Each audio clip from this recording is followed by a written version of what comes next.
Hey guys, it's Candace. And it's Elena. And you're listening to Cousins on Crime.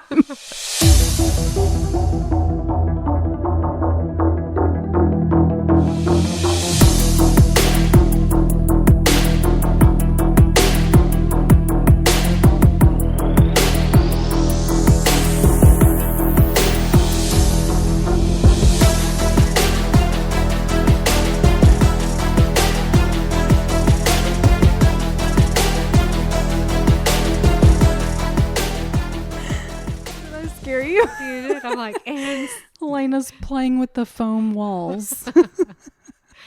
She's like, I was zoned out, and then she starts talking, hey guys, and I'm like, and we're on part 2. Should we just get back into it? No chit chat. Yeah, come on. So where we left for part 1, if you've decided to take a little break, stretch your legs, maybe go get something to eat, Put on some chapstick. maybe it's been a couple days and you're just now getting to part 2. Where we left off was, the Durham family had been murdered. The day after the murders, the sales manager and his wife went up to the dealership to just prepare the ambiance. Yes. They knew that everybody was going to be coming in. Some of them may have gotten word by then, but most of them were not going to know what was going on. Mm-hmm. And so they just wanted to kind of be there to explain. For support. Exactly. And also figure things out, because now that Bryce and Virginia are dead, what's going to happen with the dealership? Yeah. Yeah. Ooh. But they were unpleasantly surprised to find Troy Hall, who was Bryce's son-in-law, and his brother John waiting for the dealership to open. Tearing through there, going through cabinets and drawers and coat pockets, trying to find something.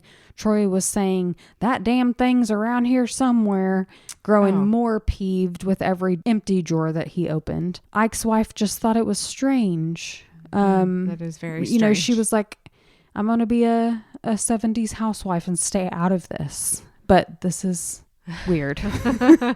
Like, I can't turn my head at this. Right. So they were a little bit interested as to why hours after the murders, these two goons are, going in there like they own the joint. Yeah. Not long after arriving, Troy asked for the keys to the dealership.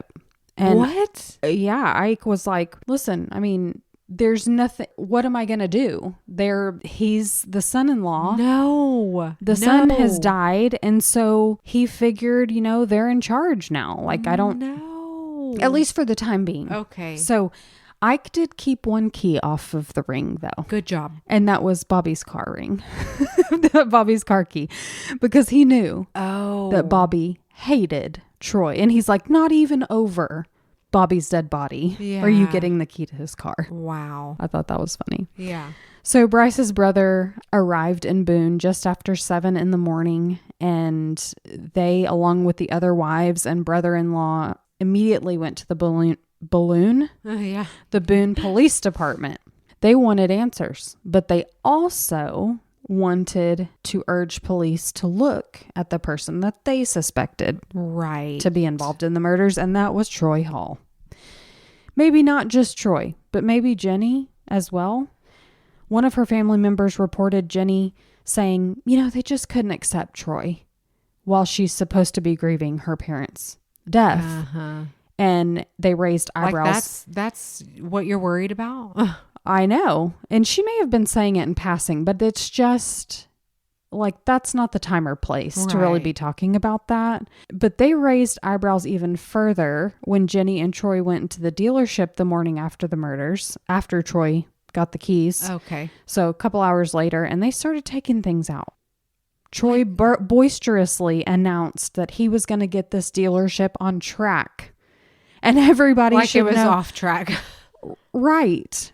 He just went in there and was like, all right, they're dead. I'm getting this place into shape. Wow. Yeah. The employees felt very uncomfortable. The audacity. About this announcement. They're like, their bodies were not even cold yet. And you're coming up in here like, Like you own the place. Like you even know a thing about cars. Or business. The only business transaction he's done was probably a sale of weed. Right. So he nor Jenny had ever had anything to do with the car dealership ever. And like I said, she tried working there, but so they didn't know anything. The employees of the dealership were grieving themselves, and they felt like this whole thing was insensitive, like this whole coming in, announcing, and they saw Troy and Jenny making their way over to the service department, going in and out, like taking parts. What? Car parts and pieces. And yeah, the guys in the service station reported that Jenny was upbeat and flirty, and they found that really weird, considering her parents and brother had just been murdered hours before. Oh my gosh. This is giving Menendez brothers. Oh yeah. So the funeral for all three, Virginia, Bryce, and Bobby, was held on Sunday, February 6th. The community was confused, and they rallied together. Many of the funeral goers were neighbors, friends, family members, and business community members. Bryce Durham had a lot of business associates over the years, and he had maintained great relationships with everyone. The burial service after the funeral had even more people. Upwards of 600 attendees watched as the 3 silver caskets were laid into the ground at Pleasant Home Baptist Church Cemetery. Days after the burial, the Durham's family friend and attorney, John Gardner, began looking for important estate information regarding the Durhams. So he's looking for, wills and things of that nature, deeds. He had been appointed executor of Bryce and Virginia's estate and administrator of Bobby's estate because Bobby didn't have a will. But John couldn't find what he was looking for either. So, he wasn't finding wills or deeds or anything to indicate distribution of where the estate, proof of assets and where all of that was going to go. And without those documents, it was, of course, presumed that in the event that Virginia and Bryce's death, their 2 children would inherit everything. But of course, Bobby was dead, which led Jenny to inherit everything on her own. All 3 of the murdered Durhams held checkings and savings accounts. They had personal property, the home, the Buick dealership, of course, cars. Virginia and Bryce had a little debt, as most people do, including their house wasn't paid off. Bryce owed $60,000 worth of stocks in the business, so they had to pay that out to his business partner in the bank. That they had to pay the bank that financed the home. But after all was said and done, Jenny inherited about $97,000 total. I did not compute that, but it was a lot. It was a lot of money. Or should we say Jenny and Troy inherited that money because he was pacing back and forth waiting for those checks. Oh, obviously. He was wearing a hole in that carpet. Yeah. Virginia and Bryce weren't Troy's parents, but he sure acted entitled to everything they left behind. When the Durham's home, the scene of the crime, was sold before the new homeowners were able to even sign on the dotted line, Troy wanted to take one last look in the home. And they're like, well, okay, but we're coming too. So they accompanied Troy on one last walkthrough of the home, and they watched as he was pulling out kitchen drawers. He was sticking his head inside the cabinets, clearly looking for something. They didn't know what he was looking for. Everyone found it a bit odd, but he didn't find anything, so he left. Yeah. Now, law enforcement from other areas of North Carolina came in to help, the SBI and the Boone Police Department. Hundreds of fingerprints were collected from the Durham home. The GMC Jimmy that was found abandoned on the side of the road near the Durham's home was taken in for evidence. Interesting. Yes. They found a bag of silverware left in the car. A bag of silverware. Yeah, bag of silverware. Presumably taken in a robbery, but not actually taken. So Bryce Durham didn't seem to have any involvement in something that would have gotten him and his family into this type of trouble. And if he was, they were going to find out about it pretty soon. Mm-hmm. But there was nothing like that. There was nothing illegal or sketchy in Bryce's transactions at the dealership, no under the table side hustles or anything like that. Robbery didn't make sense because so much was left behind. What about the pieces of silverware, like I said, that were in... Surely they would have taken that. Why didn't they steal the car? Yeah, there was so much to be taken. Yeah, so if robbery wasn't a motive, which it clearly is not, was it revenge? I mean, did someone hate the Durham family? And if that were the case, authorities believe Jenny might be in danger. Like, oh, yeah. You know, if someone's going to kill the whole family, they're after her next, right? Well, investigators were hard at work sorting through evidence, interviewing those in the Durham's microsystems, and building a timeline of the victims' movements of the day of the crime, even the days and weeks leading up to the crime. Not just the victims' movements, but also Troy's and Jenny's too. Mm-hmm. Neither of them was doing themselves any favor when it came to the cloud of suspicion that loomed over them heads. I mean, them heads. So let's go over the general timeline that detectives were able to put together. They learned that Bobby Joe had finished his class at the university around 5:20 p.m. He saw his friends. They chatted about maybe doing something later that night. They made loose plans, and then he went to the dealership to study, as he did most of the time after school. On this particular night, because the weather was so bad, Bobby planned to leave the dealership and ride home with his parents in that 4x4 that his dad borrowed from the dealership. And from employees' accounts, they knew that Bryce left the dealership twice. Once to go take Jenny, pick her up from work, take her home. Mm-hmm. And he also took one of his employees home that had lived just down the road. He's like, look, just leave your car here. I'll run you home. Oh, okay. I'll come back and get you tomorrow. Then Bryce left for that Rotary Club meeting. There's a pretty good account of Bryce's trip to Bowling Rock for that Rotary Club meeting because a friend and fellow Rotary Club member, Phil Vance, actually followed Bryce from the dealership at 6 p.m. to Appalachian Ski Mountain. So they were kind of carpooling, but not. The same time Bryce left the dealership, Virginia had spoken with her lawyer by phone about a tax issue, and she had mentioned to him that she had 14 hours of work staring her in the face. Oh. Phil Vance followed Bryce back to town after the meeting and witnessed Bryce turning into the parking lot of the dealership around 8:30 p.m., and Phil continued down the road towards his house. So we've got a pretty good timeline of when Bryce got back to the dealership to take his family home. Right. So when comparing the Durham's movements to others like, I don't know, Jenny and Troy, they wouldn't find what they thought they might because Bryce dropped Jenny off at her house, and by all accounts, she remained there until she ran to the store, came right back. Troy was seen by friends around 7:30 p.m. at a shopping center, and then again at 8 at his library's campus. At his campus library.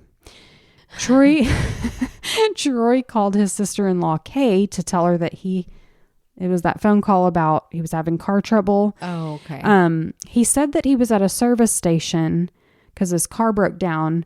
And while Kay confirmed that Troy did call her that night about the car, she said it was really quiet where he was. So she didn't know where he was calling from. Didn't sound like it was a public Didn't really place. sound like a service station, but she couldn't be sure.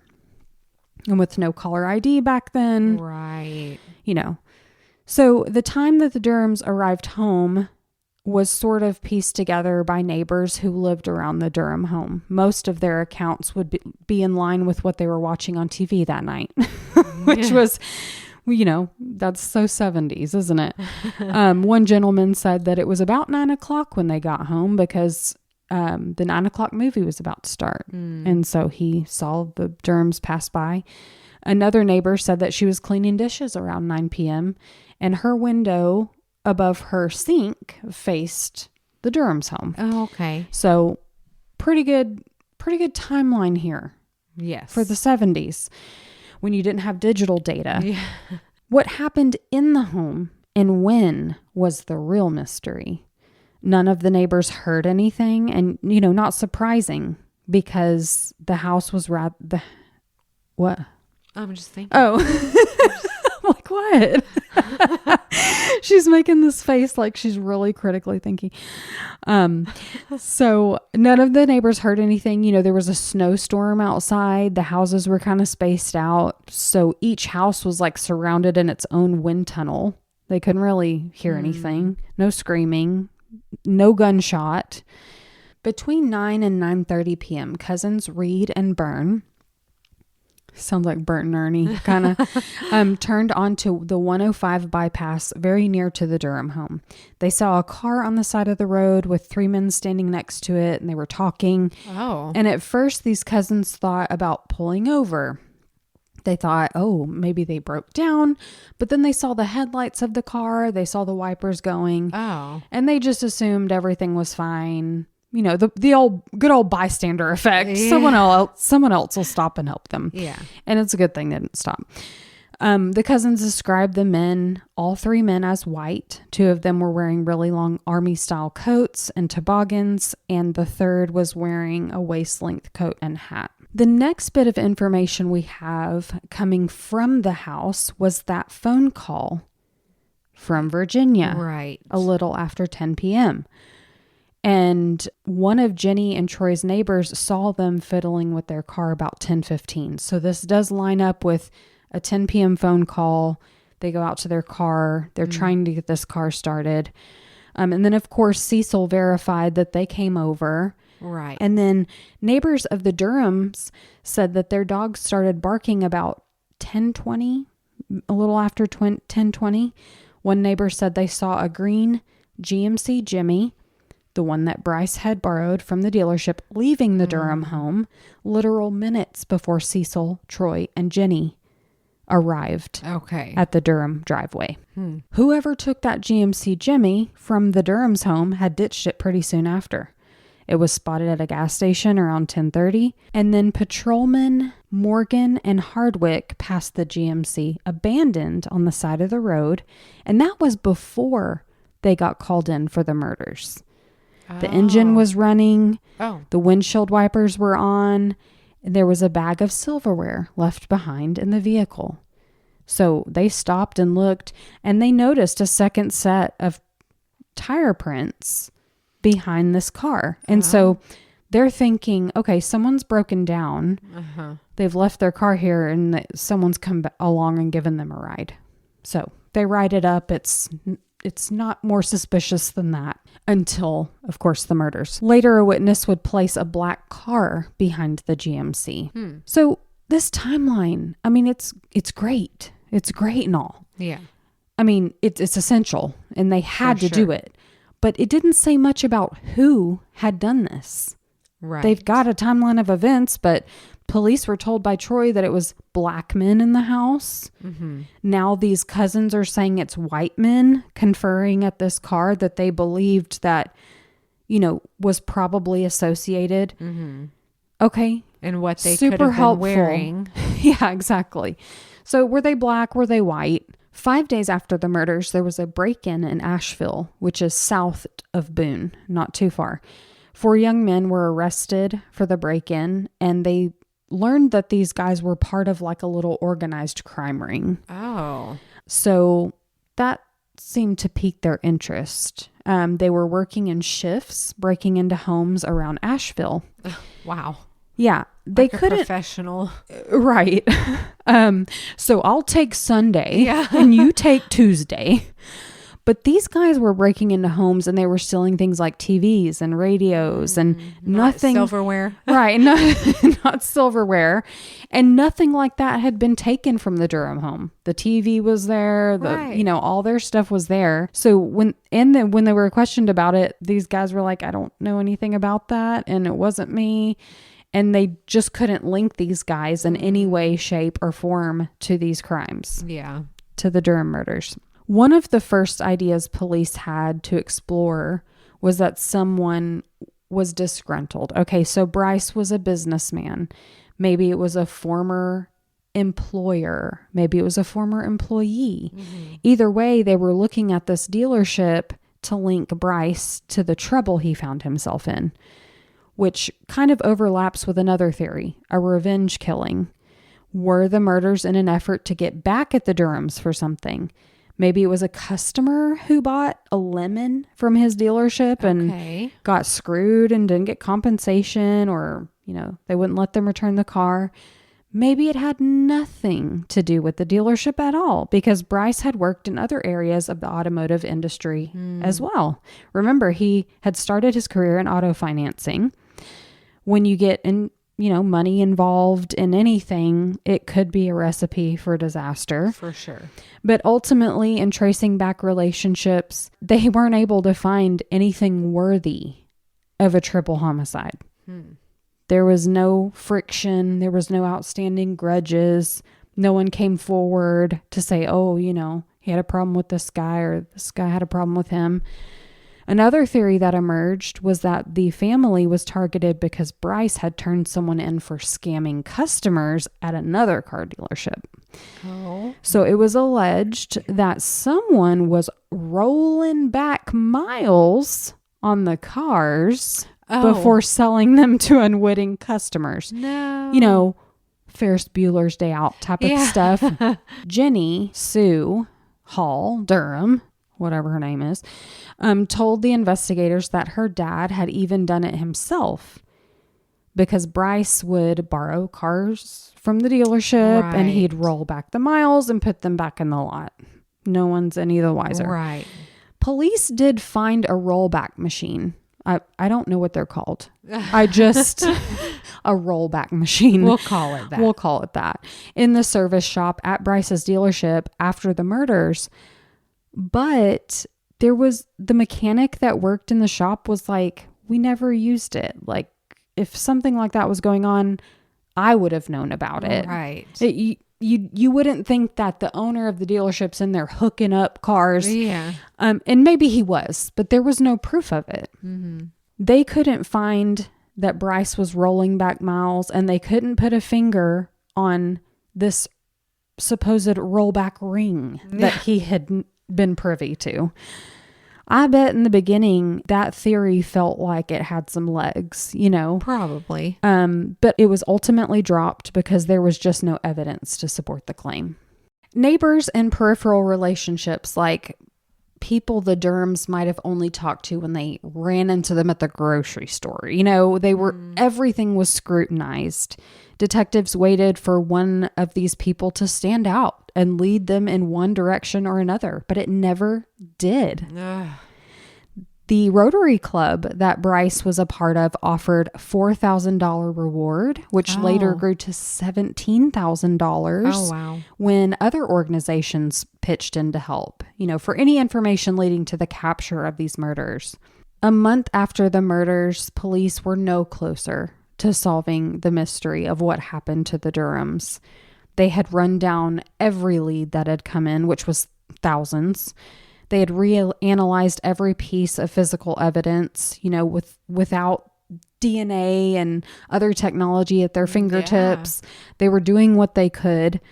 They pleaded with the public for assistance in solving the crime, which a month into investigation, you have nothing. Yeah. I'm like, good for you for sure. asking for help and just saying, look, we need your help. Yeah. Instead of keeping quiet for months and months and months and months and months. Yeah.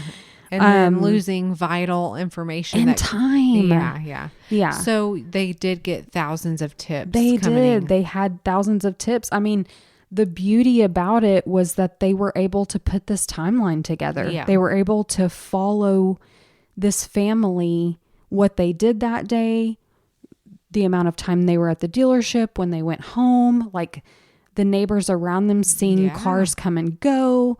I mean, it was pretty helpful. So Bryce's family was obviously very upset about losing him and Virginia and Bobby. Yeah. And even more upset that nobody was in custody yet. I mean, this was horrific. Like, it wasn't just like, oh, they died in a car accident. It was a snowy night. Someone came into their home and murdered them all and dunked them in the bathtub. Way. Yeah. Yes. So his cousin contacted, let me see if I can say this, Marius Bernardus Dykeshorn. Okay. He was a clairvoyant from Holland, claiming to have ESP, who had actually assisted police in about 5 other cases in North Carolina. Oh, wow. He was even in talks to assist in the Jeffrey McDonald case from Fort Bragg, North Carolina, which we covered back in 2022. Can you believe we were that around back then? Yes, we were around. So this guy didn't charge for his services, so why not? I mean, I can't say Heck that I wouldn't be grasping at every straw, you know? Right. Nothing else had worked. Well, he couldn't help either. This didn't work either. Remember the Green Berets were in town? This is another weird connection to Jeffrey McDonald. But investigators started looking at these Green Berets because they were like, you know, this crime was so organized, so almost military-like. Okay. Executed, done up in the same way. Yeah, that is interesting. And before you go any further, when you said that the cousins saw the men and they were wearing, a couple of them were wearing army pants, that's the first thing I thought were this group of Green Berets that you were talking about earlier. Yeah. So they looked into it. But again, what would the Green Berets want with Bryce Durham and his family? Motive? Like, what's the motive? A triple homicide? They just so happen to be in town. They're going to go kill a family. Like, come on. And what about the family rift between Jenny and her parents? Y'all are all sitting here thinking, when's she going to get to that? So she would have been the only one to benefit from her parents' death. And of course, Troy by default. Well, the timeline doesn't support them being physically there. Right. When the Durhams were murdered. And by now, the couple had lawyered up. They refused to submit fingerprints. They wouldn't take a polygraph. And they were pretty aloof when they spoke to police. Obviously, this adds to everyone's suspicion. You know, we always advise lawyer up. Yes. Don't take a polygraph. Yeah. But everyone side-eyes this. Right. I get the idea that you're protecting yourself, but at the same time, like, this is your family. Right. Like, don't you want to find the answers? Like, help in some kind of way. I know. I always think, like, you know, everyone says get an attorney. And I'm like, what if something happened to my husband and it looked like I did it? Right. What's the harm in just saying all the truth to the police? Like, why wouldn't I say every bit of truth? Like, I don't know, we went to bed at this time and we got up at this time and we did this. Why wouldn't I say everything? Right. I could understand not wanting to repeat myself 15 times and like being like, that is what happened. Yeah, like I've told you the truth. Talking. Yeah. Because I can't say it any different. So I think, you know, when people start lawyering up, it's because they're revisited and, you know, will give us a polygraph. I would fail a polygraph. I would too. If you asked me what color this room was, I would fail because, well, it's kind of green, kind of bluish green. It's kind of, you know, it's a light blue. It's, I overthink everything. There's just no way I could pass a polygraph.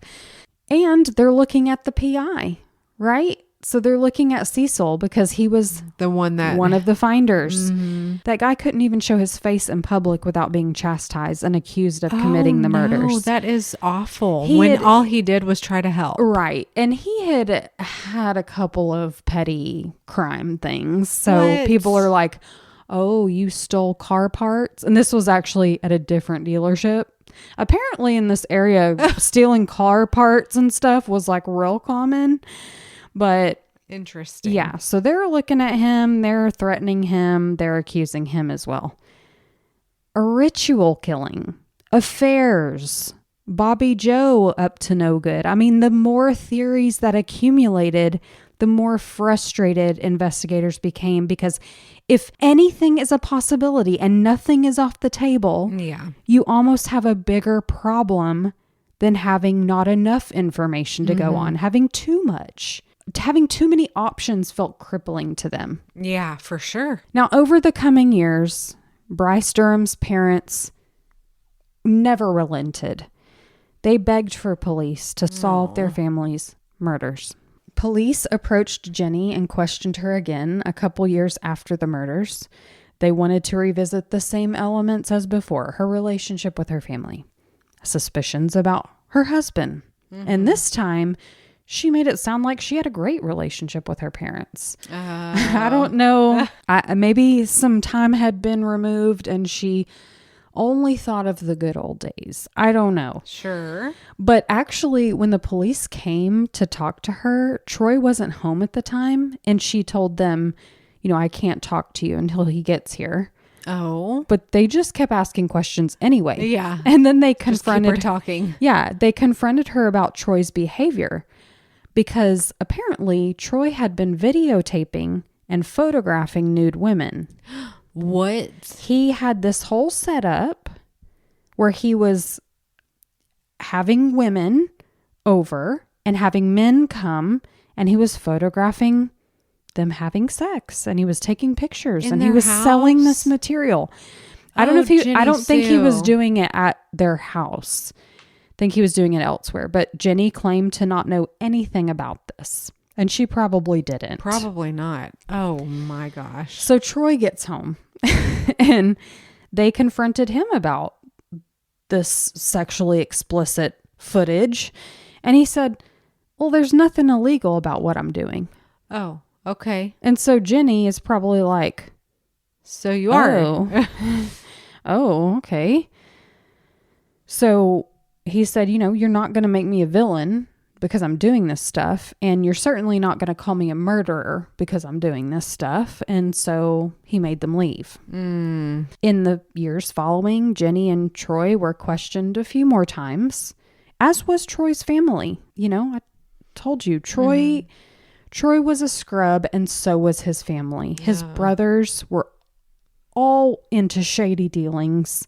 But no matter how many times they were spoken to, they always told law enforcement the same thing. They had no idea about the murders. Right. No idea. Well, it might not come as a surprise to you that Jenny and Troy ended up separating in 1975. Well, good for Jenny Sue. Yeah. I mean, that makes me feel better about her. Yeah. Shortly after Jenny's windfall from her parents' death, Troy began building houses with his brother, using Jenny's money to finance that little operation. Oh, wow. I mean, we all knew that was coming. In the blink of an eye, he'd blown through her money. He built him and Jenny a home, but he also built a house for his parents and his brothers. What in the world? Yeah. He was like, I got all this money to play with. Jenny ended up finishing school. It took her longer than expected, but she got a bachelor's degree in history, which was something to walk away with, I guess. But she filed for divorce in 1976. I don't think she lost everything, because there was, in the book, it talks about them reaching a settlement in the divorce. Like he had to, because their money was tied up in properties, he had to relinquish some of those properties. Good. And she was able to sell them and get the money. I didn't dive too much into that, but I don't think she was left penniless. Good. Okay. But she sure as heck didn't have what she started with. That's for sure. Yeah. Lena, decades passed in this case with nothing. Maybe some tips trickled in, but nothing ever amounted to anything. In 2006, a task force was made up of investigators from different agencies around North Carolina who met to go over the case with fresh eyes and a fine-tooth comb. New leads had trickled in over the years, like I said, so they're taking a look at those. And at the time, Watauga County Sheriff Lynn Hageman said, quote, "There have from day one been persons of interest But as in any homicide, developing persons of interest into suspects is often easier said than done. The sheriff continued, I can say that we continue to have leads and are actively looking at following up on these leads. I can also say that many of these leads have occurred within the past 2 years. So it sounds like they were, they were going where the wind was blowing, and at least it was blowing somewhere. Right. They felt that was promising. There was a piece of evidence that they found that they believed could be tested for DNA, but it wasn't stored properly. No. Yeah. The DNA testing would have been useless. It was degraded. It was not, they couldn't use it. Sheriff Hageman said that they had been rerunning fingerprints through CODIS every year and still had come up with no hits. So it's not like they weren't doing their due diligence. So that to me is, you don't hear that in investigations. Right. I'm sure they're doing it. I'm sure they're rerunning things every year. Yeah. But maybe they're not. Yeah. So for them to be diligent and be like, we're going to rerun these every year, see who's being added to the system. Well, finally, in 2019, 47 years after a husband and wife and their grown son were murdered in their own home, something happened that would finally give police answers to what they've been looking for this whole entire time for nearly 5 decades. Oh, please tell me. A man named Shane Burt got involved with the White County Sheriff's Office in Georgia. He was helping them conduct research about notorious crimes in the state of Georgia. So now we're in Georgia. We're not North Carolina. Right. He wasn't just some random guy, though. His father was in prison for murder. So he had a, connection, if you will, to violent crimes. Sure. Interest. Well, Shane and his father, Billy Burt, were very close. So he visited his father regularly in prison. And on one occasion, his father confessed to another crime that he'd been involved with back in the 70s. What? Billy told his son that he was a part of an organized crime ring called the Dixie Mafia. And they'd killed 3 people in the mountains of North Carolina during a raging snowstorm. Oh, wow. So Shane Burt told investigators that while the men were inside killing the Durhams, the snow fell so heavy outside that they almost couldn't make it out of the house. Like they almost got snowed into that house. The police in Georgia thought that this information might be of interest to the Watauga County Sheriff's Office in North Carolina, because the Dixie Mafia, who were responsible for dozens of violent crimes in Georgia in the 60s and 70s, included another crime that had striking similarities to the Durham murders. Mr. and Mrs. Oliver Fleming, who'd lived in Rennes, Georgia, were killed in their home the year after the Durhams were murdered. According to court records, Mr. Fleming was a used car lot owner. Okay. His home was ransacked. He and his wife were both bound with bed sheets and strangled to death.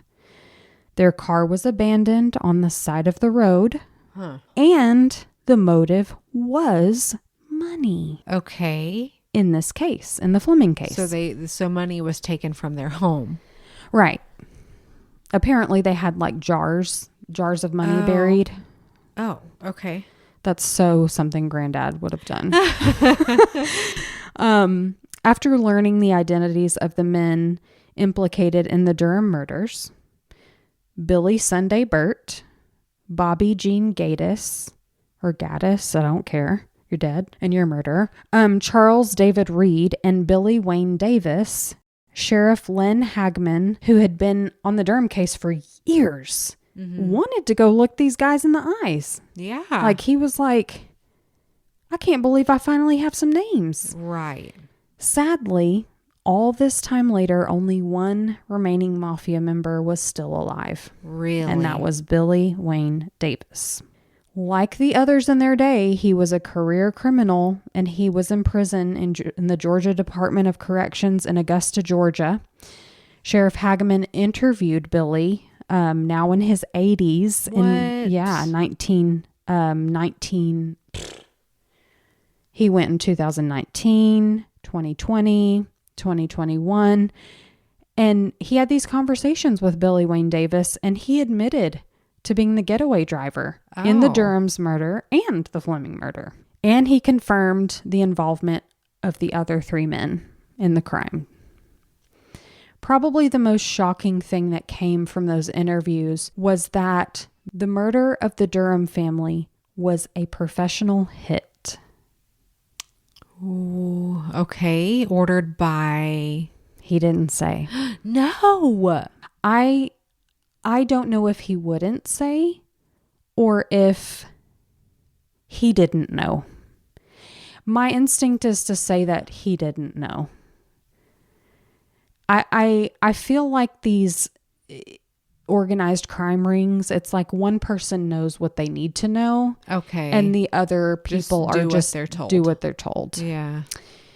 Now, Shane Burt, Billy Burt's son, told investigators that his dad was pissed because they were supposed to find a ton of money at the Durham home, but it wasn't there. Oh, okay. So the motive was money.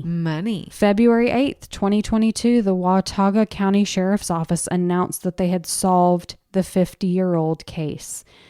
Unfortunately, Bryce's parents had died before the case would be solved or partially solved. Because if it was a hit, like you said, who ordered the hit? Mm-hmm. Shane told investigators that it was either a nephew or son-in-law that had told the mafia members about the money that they'd found in the Durham home. But there was no large sum of money there that they found anyway. That would explain Troy going to the dealership saying, "Where is the thing? Where is it?" Right. Okay. Right. Yeah, that makes sense. So if it was about money, why didn't they take that bank deposit bag? There were hundreds of dollars in there. Why didn't they take Virginia's purse that had money in it? Yeah, that is so Bobby confusing. and Bryce's wallet. Still so many questions. Here's, we talk about, and we'd be remiss if we didn't talk about outliers. We talk a lot about MOs and patterns, and that's what investigators are looking for. They're using their knowledge of pattern behavior to inform, but we would not be smart if we ignored, well, what if? What if these guys were tearing up this house looking for something so specific that they missed things that were right in front of their face? Yeah. That makes so much sense. One of the guys went to go out the door and said, "Dude, we've got to get out of here because the snow is piling up." They ran out of time. Yeah. They ran out of time. They were in such a hurry. The silverware left behind in the truck. What? That they're just dumb. Yeah. Okay. The only explanation I have for that is that they just were trying to get the heck out of there. Yeah. Oh, that's too odd. It's terrible. Yeah. And I think about this all the time in cases when we see ransackings and, drawers overturned, and you're like, nobody does that. Nobody goes into someone's home. Like, do you keep wads of cash in your panty drawer, Lena? No, like, I don't. No. So, it feels weird when people are turning out drawers and dumping things. Right. But then you have something like this.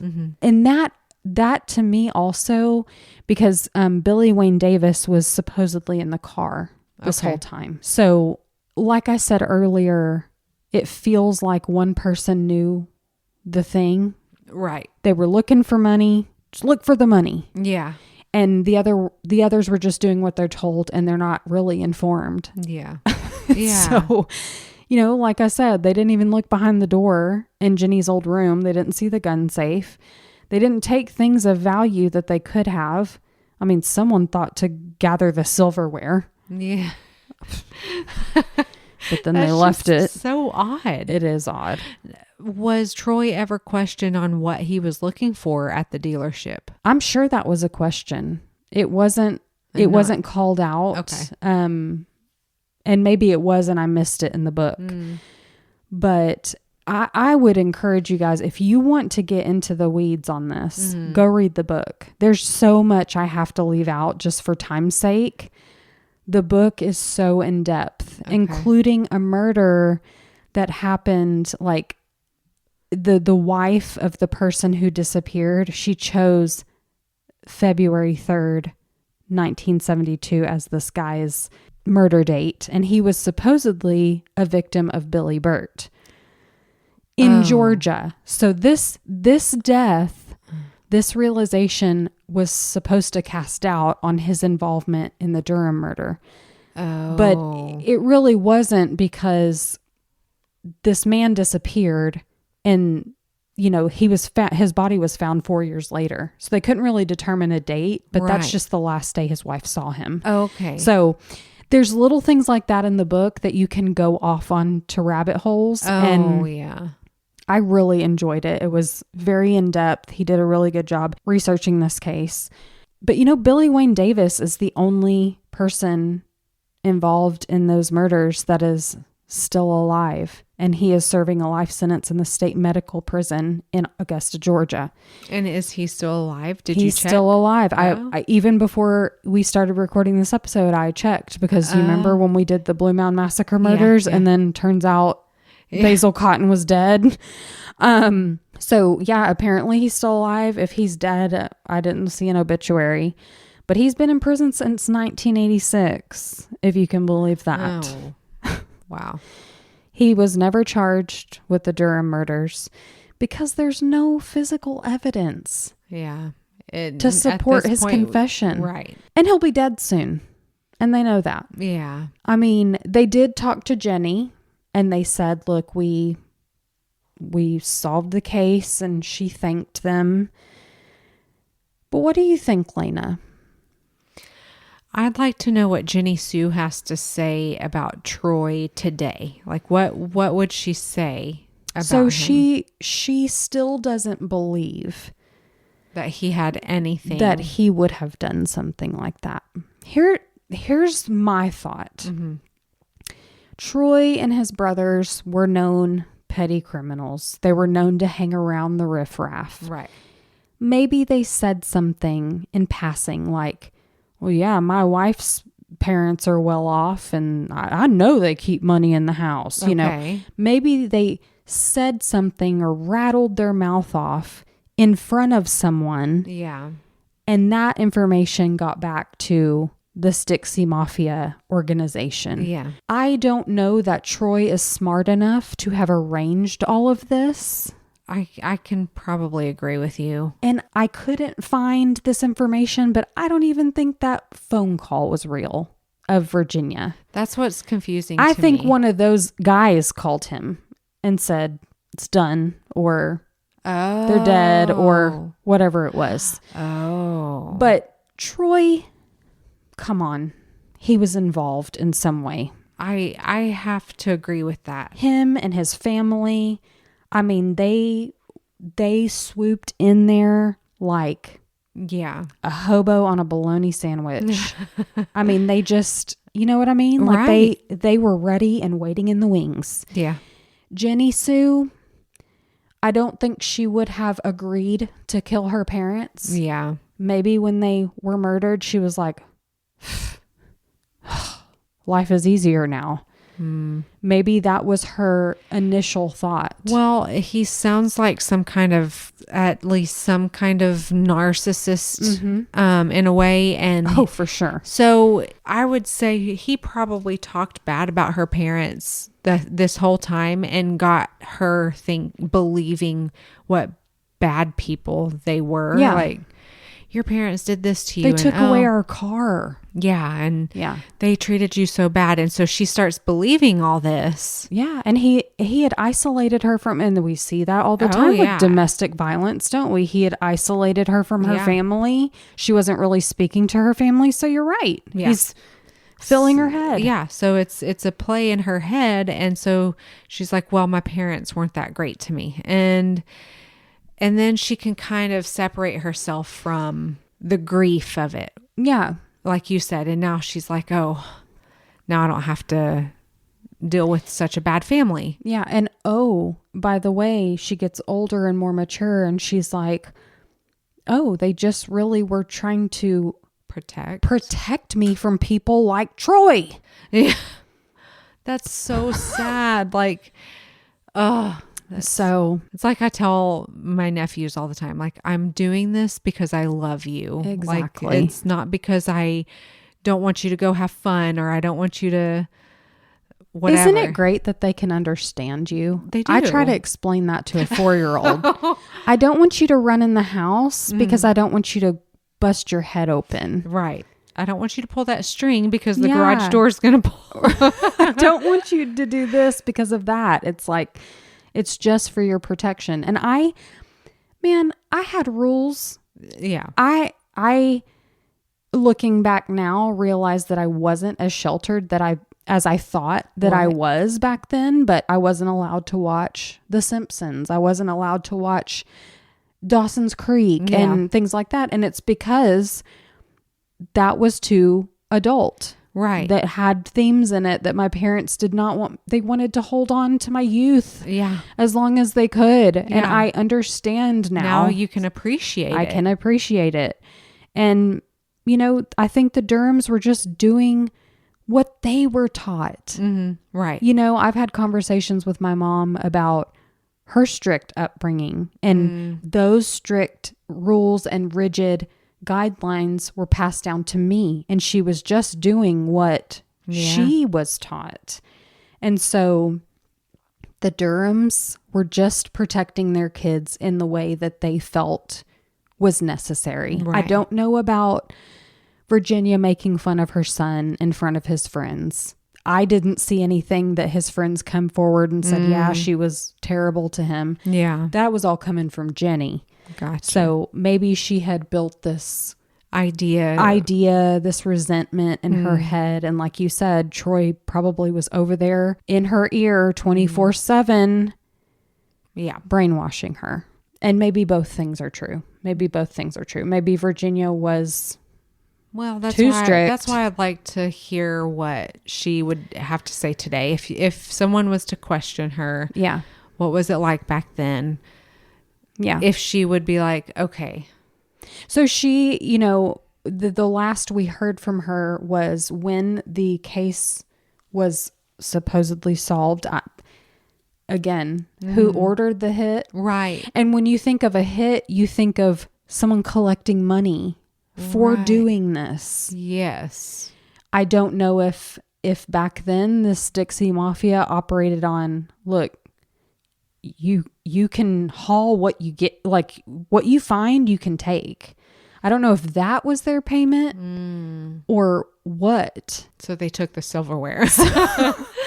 But then they left it in the car. Idiots. I'm so confused about that. But I know. I like I said, all my brain can come up with is that they were so focused on finding this large sum of money hidden somewhere that they ignored all the low-hanging fruit. I completely agree with that. And like I said, the Fleming murder, the murder of the Flemings that had so many similar hallmarks of the Durham family murders. Well, the Durhams were murdered before the Flemings. So maybe they learned a thing or two from the Durham murders. And it wasn't snowing outside. It wasn't snowing as far as I know. Yeah. But they were able to be like, okay, we need to tie them up with bed sheet. It was a little more organized than the Durham murders. Although the Durham murders seemed pretty organized. I guess the robbery portion of it was a little more thought out. There's some things that we could have done better. Right. But let's definitely ditch the car on the side of the road. That was great. Let's do that again sometime. But isn't this a nuts case? Like, you see why Ashley writes and she's like, you should look into this case. And I'm like looking and I'm like, wait a minute, what? and she had told me, they recently solved the case, but they still don't know who ordered the hit. And I was all in.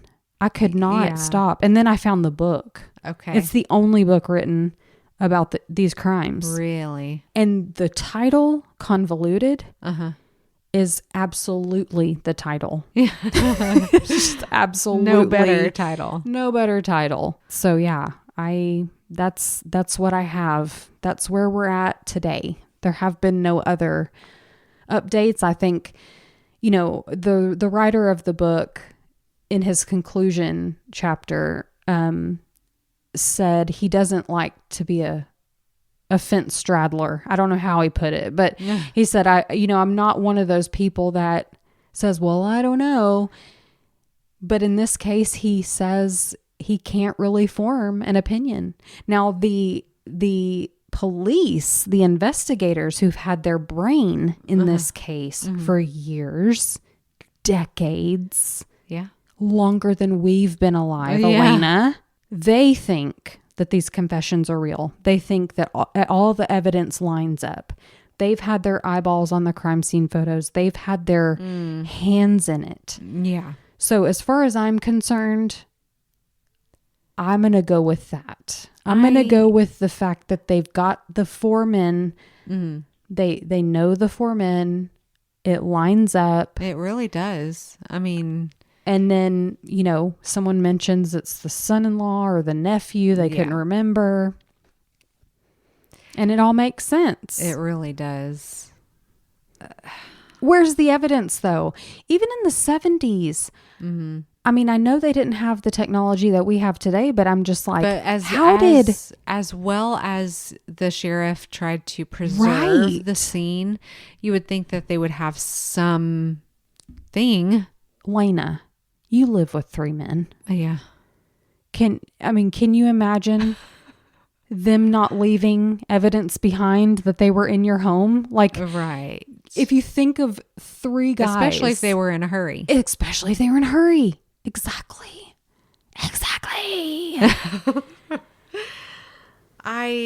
Oh, wow. It's nuts. It's absolutely nuts. And it is so, I know we say the word senseless all the time, but it's so stupid. Yeah. Do you feel stupid? You're rotting in prison, and for what? Right. And that's what my thought is. Was it worth it? What did you even take? Like, tell me more. Don't just tell me that, oh, hey, I was involved in this. But, like, tell me why and who and they just, what they for. didn't care. They just to be. They would murder for a penny, it seems like. They were willing to risk. I mean, risk versus reward. I mean, sure, you're willing to kill people. Yeah. And when you rope multiple people into this killing spree, it's just to see what you can get away with at that point. Yeah, they didn't care. No. I mean, are you kidding me? They couldn't have cared. I would have liked to know what Troy's reaction was when he heard about this confession. Right. That's what I want to know. Yeah. That's what I saw no updates about Troy.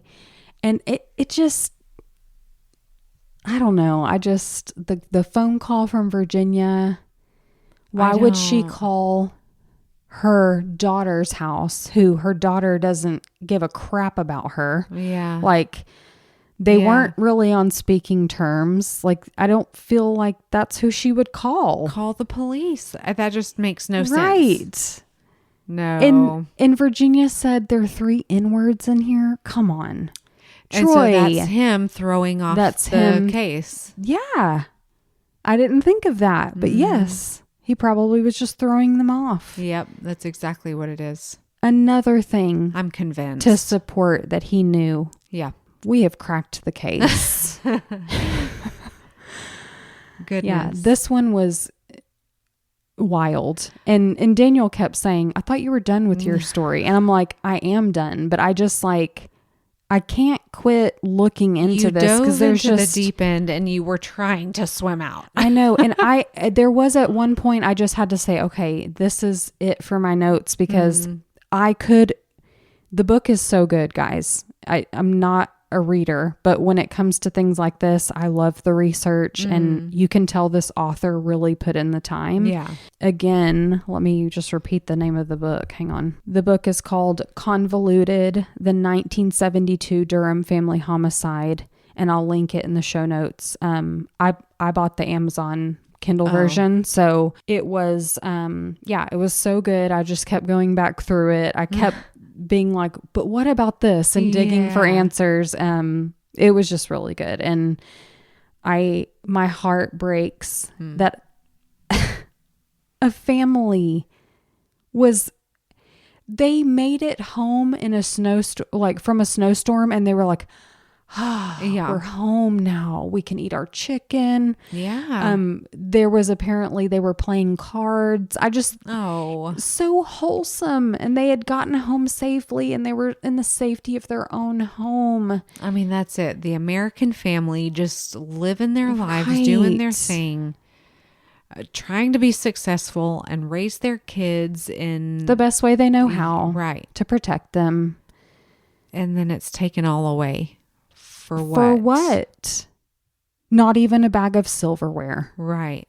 Oh, wow. It's tough. And we have not forgotten you, Durhams. I know that it took a long time to get here, but nobody ever forgot about you. And we hope that you guys are at peace. Yeah.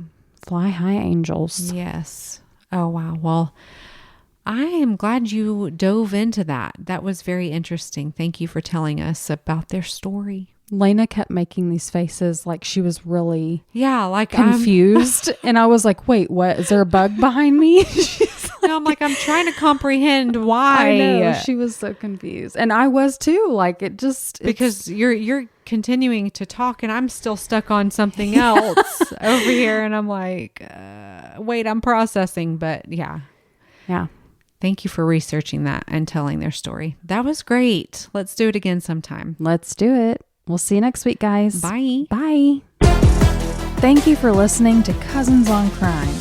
Get connected with us by becoming a free member on our Patreon. Or for just $5 a month, you'll have access to bonus episodes, discussion groups, and much more. If you can't afford $5 a month, we get it. Inflation, am I right? Please consider leaving us a positive review and rating wherever you listen. And don't forget merch. Support our podcast and show the love by sporting t-shirts with our latest designs, or grab an evidence bag to keep the chain of custody for all your valuables. Don't forget to follow our show on your favorite streaming app so you never miss an episode, and get photos and updates on our Instagram at Cousins on Crime Podcast or our Cousins on Crime Facebook page. Have a case suggestion? Email us at cousinsoncrime@gmail.com.